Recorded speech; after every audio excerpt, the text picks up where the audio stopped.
Hey, this is Kalle Mattson, and you're listening to Tobin Tonight.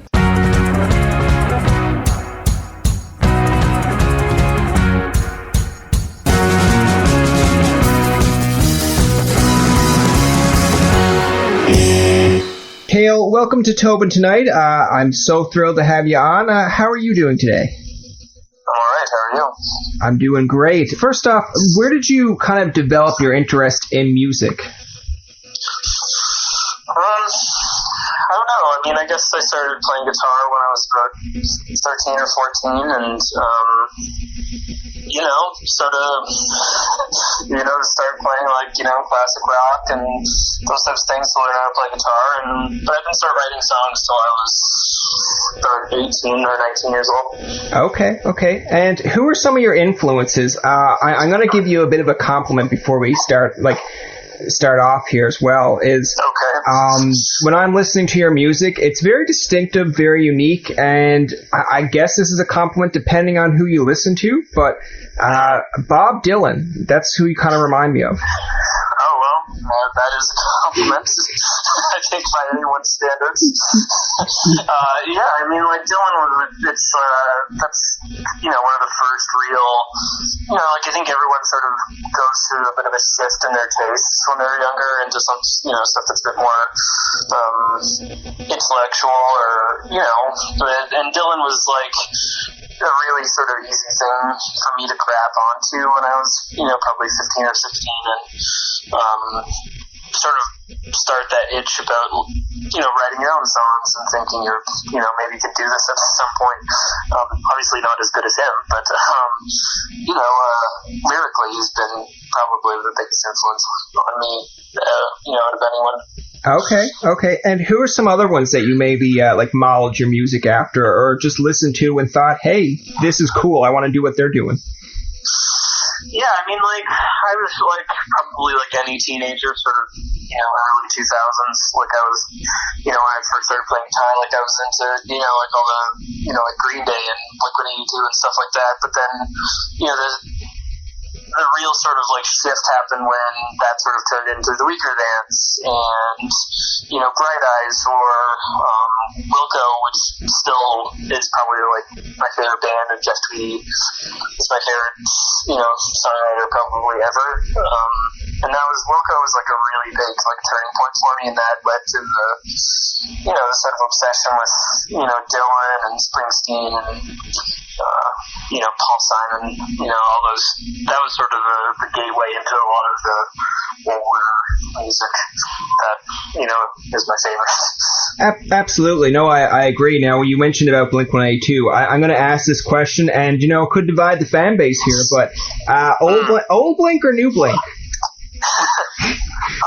I guess it's probably sort of a mixture. I got sort of in and out pretty quickly. Okay. I guess I'm trying to think. I don't know their album titles anymore, really. But the one with the smiley face was sort of, that was a big deal in grade 7 for me. Always. Yeah. Pun intended. Okay. Pun intended. Yeah. No, that's great. I agree with you. I bring it up because I'll put myself under the gun here, but I grew up loving Tom DeLonge, so Tom DeLonge's sound is what I really like. And then when they have the new Blink, I'm it's still cool, but it's always that thing where it's it's not Tom DeLonge. I don't like this, but they have some good tunes. Now I see here that you grew up in Sault Ste. Marie. I'm from St. John's myself, so tell me what life was like in Sault Ste. Marie. I don't know. I think it's, when you're a kid, you don't really realize it just happens to be the city you live in. It's a small town. It has, lots of problems that were probably around when I was growing up and oblivious to. I don't know. It's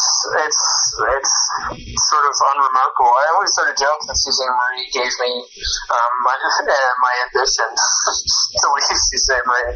So, but the city itself is, I think, as I've gotten older, and certainly as I've gotten, I've released more records and written a lot more songs. It's become a sort of staple in how I write, and informed a lot of the characters I write about, and at least some of the themes I think that have sort of come up in my songs over and over again. So in some ways, I guess in those ways, I'm sort of, I'm happy to be from somewhere like that. No, I agree. I think it was actually cool that you mentioned about how it's like growing up in Sault Ste. Marie gave you like a desire to leave, because when it came, it's like, I don't know if you listen to a lot of comedy, but Patton Oswalt has a stand-up that he talks about where he grew up, and in their local newspaper, a guy would write about like the top things that come in the year, and there could be like politicians coming to town, but he would always write about something that happened like 5 meters away from his house. And Patton Oswalt was like, I just got sick of it, and I was like, you know what? There's so much more out there. Like, I'm leaving, and it's like you have no idea how great it is to leave. So I thought that's what it brought up. But yeah, I guess in some ways it's sort of empowering in that respect. It's like any other small town. I think it's sort of generic in that way. But I certainly don't regret my upbringing or anything like that. Oh no. I mean, I was just looking at it because the way that you were saying it was just like, oh, that kind of reminded me of it. But no, like anytime that I've talked to anyone in Ottawa, Toronto, even here, sometimes they'll say, I had to get up and move out of my town just to expand or just to grow, which I think that's kind of what you're getting at, right? Yeah, I guess so. I mean, you speak of Ottawa, I moved to Ottawa sort of as I started writing songs and making records, and that's where I've lived since. And that's sort of become home. And there's I don't know. It's a common thing for everyone to leave home at some point. Absolutely. But, anyway. So you mentioned a little bit about writing songs. Now, I don't want to bring up any like kind of rough or tough subjects here as well, because again, that's not the kind of podcast we're running. But I wrote down here that you wrote songs to deal with losing your mother due to cancer at 16. Now, I know that's tough. It's a subject, obviously, that's very emotional, and a lot of people go through it. But was that kind of your way of coping with the pain? I mean, I've never been through therapy. I always joke that I'm too poor for therapy. But probably there's probably some truth to that. I mean,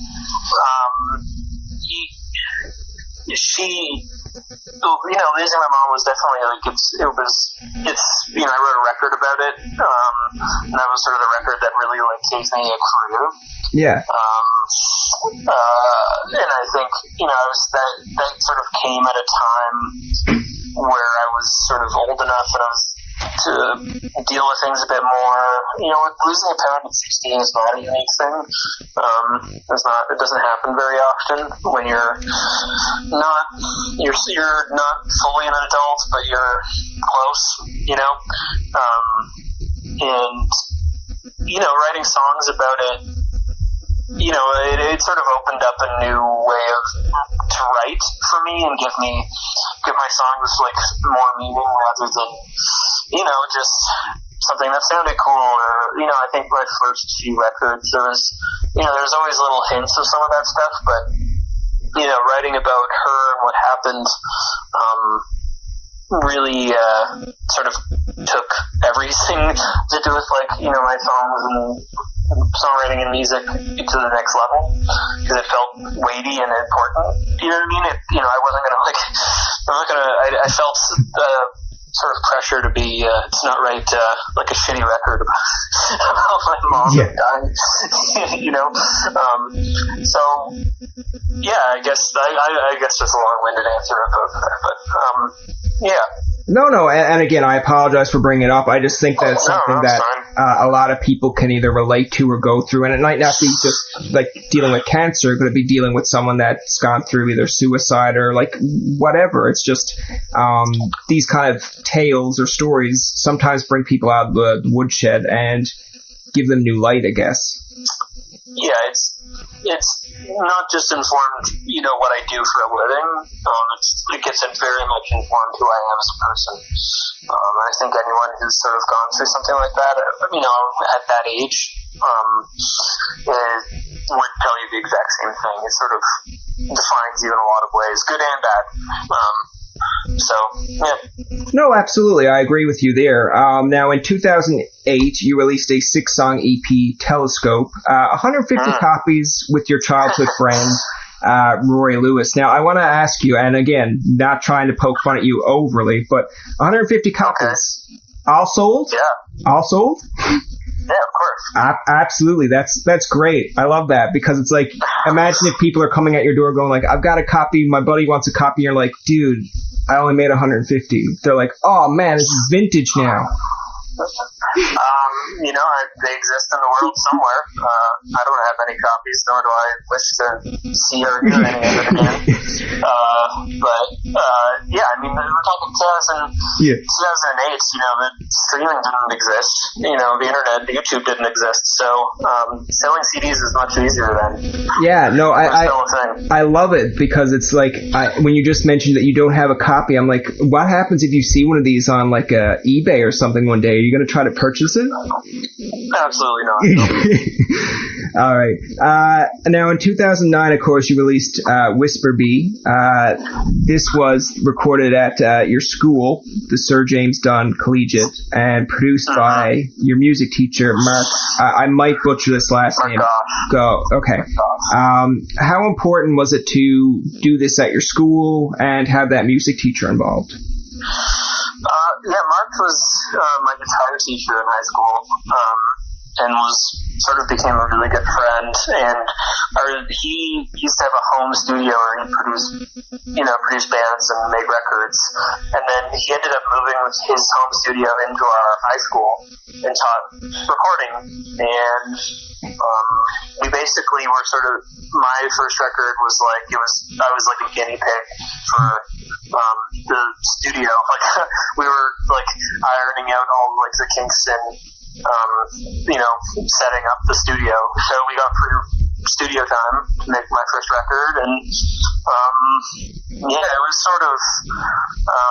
it was essentially like the first two, I can't remember if it's 11 or 12 songs, but it was like the first 11, 12 songs that I ever wrote, and that's sort of what it was, we got really lucky. Most people don't get to record their first 11 or 12 songs. It takes them years to be able to, get to a point where they can afford to go to a studio and, produce it and mix it and master it and all that stuff. I just got really lucky that, all that stuff was sort of there for me. So, in a lot of ways, I think that would be like a demo for a lot of people. But I got lucky, and then it sort of became, a full record. Absolutely, and I want to mention this as well. What was the meaning behind the title Whisper Bee? I couldn't tell you that. That's a long time ago now. I think it was just, we thought that song was like the best song on the record, and that's what you do. Okay. No, that's fair. No, that's totally fair. There's not much more thought to it than that, I'm sure. Especially when it's like 2009, just releasing your first one. You just want to get it out there, so you're like, you know what? This is what we're going to do. We were 18. Yeah. I was 18 years old. We weren't, we didn't have all the answers, let me tell you. No, for sure. And I do admire the fact that, you're just a go-getter, because especially at like 18, right? Like, you're just saying, okay, this is music, this is what I want to do. And if someone ever approached you and said, hey man, I've got a way to get a demo out, like, some of them were like, no, I'm not doing that. But you were like, yeah, let's do this. Oh yeah, just completely like blind optimism. that was the sort of the name of the game at that point. It was just, what? Yeah, let's do it, Yeah, no, I like that. And now in 2011, I'm guessing with your friend Rory Lewis, you grew into this full band. You had an album called Anchors, Thick as Thieves. I love that. I just love that title, Thick as Thieves. It just rolls off the tongue. So explain that. Like, do you guys still rehash the band? Do you still do a little bit of tours every now and again? Well, it wasn't really a band there was 4 guys that I started to play with live. It's still all my songs and everything. I think some of the, I guess maybe like the sort of figuring out what the sort of project was happened on that record. You know, it's like a far more of a band sounding record. Like it's, you know, big drums, it's a big indie rock record, you know, and super into the weaker bands and Pavement, and that's what that record sort of sounds like. There's a lot of electric guitars on it. But I don't play music with any of those guys anymore, no. No, that's okay. That's fair. That's fair. Now, this is the big thing that I like to bring it back there a little bit, because you were mentioning about the importance of your mom as well, and you actually have in 2014. Someday the Moon Will Be Gold, and the cover was a painting by your mom. Is that correct? Yeah, all the artwork was hers. Yeah. So I guess that's a good way to kind of a little bit of a tribute and a good way to tie it into your music as well, right? Well, that was the record about her. So all the art was, you know, we were trying to. Once I was done the record, I couldn't figure out what to do with the artwork, because you know, when you have a record like that and it's so personal and so like open, it's, you know, finding an image to attach to it becomes a tricky thing. And those paintings that are in the, you know, the cover and the inside fold and everything of Someday were just in my house. She did them at some point. I don't know when.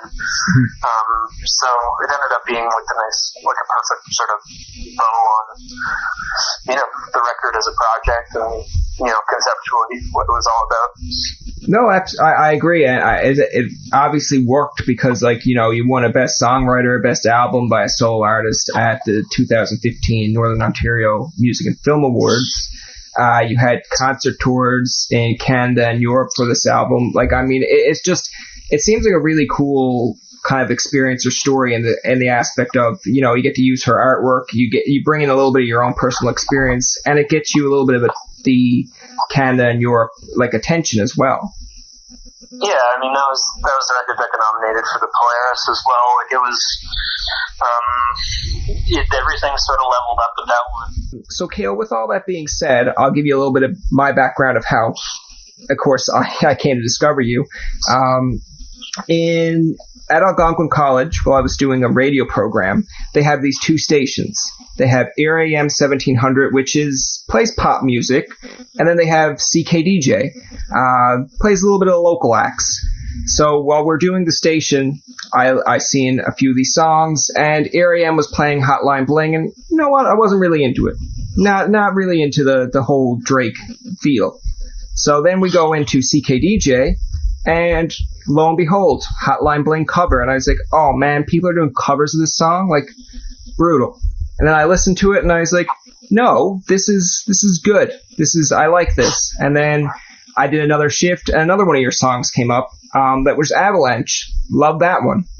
So, when the end of the year came, we had to pick our best song or a song that really defined us in our 2 years at the university. And the one that I chose was a combination of Avalanche for part 1 and Hotline Bling, just because I like how you bring a little bit more emotion into the song. Oh, cool. Well, that's great. It worked. Yeah, absolutely. And I think that's really cool because even when I went home to look at the video of Avalanche, I just love, like, that's so creative how you took all these different album covers and you just made it into a video. Like, whose idea was that? And just explain it. Yeah, for the Avalanche video. I believe the idea was originally my manager's. We based it off of there was a Jay-Z commercial like in the mid-2000s. I can't remember what it was for. But he recreated all his album covers in one shot. Okay. In like a 30-second commercial. And we had the idea to do that for like all of my favorite album covers. Let's make a video and make it look like it was all one shot. Which, you know, you can say that out loud and that sounds like a good idea, but it also could be a terrible music video if you don't execute it, you know. So I came up with the album covers and picked which ones were going to work, and then it was a real collaboration between my manager Andrew and I, and then we did it, and it didn't suck, and it did really, really well for us. It was sort of, we were talking about someday really taking the next step for me. Avalanche was like, a step above that. A lot of really cool stuff happened with that just because of that video and that song. Yeah, I mean, you're being so humble, Kale. So humble. It was nominated for a Juno, an MMBA, Much Music Video Award, for like the iHeart Radio Awards, and you won a Prism Prize for that as well. So I mean, listen, you can tell when you win a nominated, it's cool. That's not being egotistical. No, it was cool. It was great. It did a lot of good stuff for me. Yeah. Now, I want to talk about, of course, a little bit about the Hotline Bling cover. Like, why did you choose that one, per se, as a cover to do? So at the time, we were trying to figure out, I think Avalanche had just come out, or was just about to come out, and we were trying to think of like a cover to put out. This was sort of right at the beginning of streaming and a lot of that stuff. It was a bit more open in terms of how a song could be successful in that platform. And I think, that song, Hotline Bling, came out, and that's, an undeniable hit. And I think we recorded the song in an afternoon, but I think like we put it out within a week of Drake putting his out. We did it very quickly, and it really capitalized on sort of that being around. And now it's got like, I don't know, something like 10 million plays across Apple and Spotify and SoundCloud and stuff. But it felt a little fluky. Like we just sort of did it, and people liked it. I mean, I thought the song was great, and I just sort of put my own little twist on it. It's the same melody and the same words that Drake had. It's there. We dressed it up a little differently. Absolutely, but I'll give you this, because I actually, and again, you might think I'm crazy for doing it, or you might be like, no way you did that, but when the Hotline Bling kind of ringtone came out, everyone kind of had it on their phones, and I was like, I'm hearing this on the radio, I'm hearing it on people's phones now, and it was just enough. So I found I liked your cover. So what did I do? I made Hotline Bling Kalle Mattson as my ringtone. Great. Yeah, so now when I get up in the morning to go to Where's work, my check? I don't know. I'll have to figure that one out. But no, it's great, because now when I get up in the morning, if I'm especially in the early morning, still your ringtone? Yeah, I still have it as my ringtone. I liked it that much. I think you need to find a new one. Oh, come on. The act is telling me to get a new ringtone. This is harsh. No, I loved it just because it has that emotion, especially when you're getting up, just say at 6 o'clock and it's dark outside, and you hear the Ever Since I Left the City, and it's just your vocals. I'm like, yeah, it's a pretty sad day here, but at least I got Kalle Mattson to help me with it. It is a super melancholy song, right? And people, it's pop music. Pop music in general, like, people don't listen to the words a lot of the time. And melodically and musically, like, his version is so upbeat and like cool sounding. But the words are sad. Yeah. So sadness is what I do for a living. So it was pretty easy to put my spin on it. Let's look at the brighter side of things, Kalle. I've seen through, I guess it's through a few of your Instagram and Facebook posts that you're working on new projects, and so explain those. So it's just one project. We just finished it. It's a new group. It's a new duo with me and my friend Andrew Soka. He's played in my band for 6-7 years now. Okay. So it's a duo project with him and I, and it's called Somersets. And we just finished a 6-song EP that's going to come out in May. And Yeah, it's I'm really proud of it. It's the sort of idea behind it is, I put out a record in 2018 called Youth, and the record is like a really big sounding record. There's it's very produced, in a good way, I think. But the whole idea behind that record was we wanted to make folk music in 2018 and use synthesizers and drum machines and a lot of sort of modern production techniques into folk songs. And while touring that record, Andrew and I would do sort of Simon and Garfunkel versions of a couple of the songs that really we couldn't recreate with the band. And so we would just play, two guys singing, harmony the entire time and playing 2 acoustic guitars. And after doing that record, I was just like, why do I keep wanting to play these like big, huge rock songs and big, huge pop songs? Like, it's just Andrew and I singing, and that's sort of what I've was super into and felt the best and felt the most honest. So I started to write a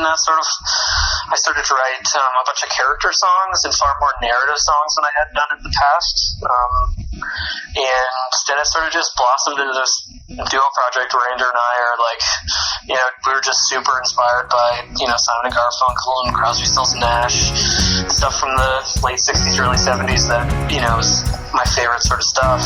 And, we made a record. We're going to do 2 6-song EPs this year. So 1 full length that'll come out by the end of the year. And it's called Somersets. That's going to do it for this episode of Tobin Tonight. Our thanks to Kalle Mattson for coming on the show. Remember, you can find past, present, and future episodes on TobinTonight.com, Spotify, and iTunes. Follow us on Twitter, like us on Facebook, and leave a comment or two. For Tobin and myself, this is Jacob saying thanks for listening and good night.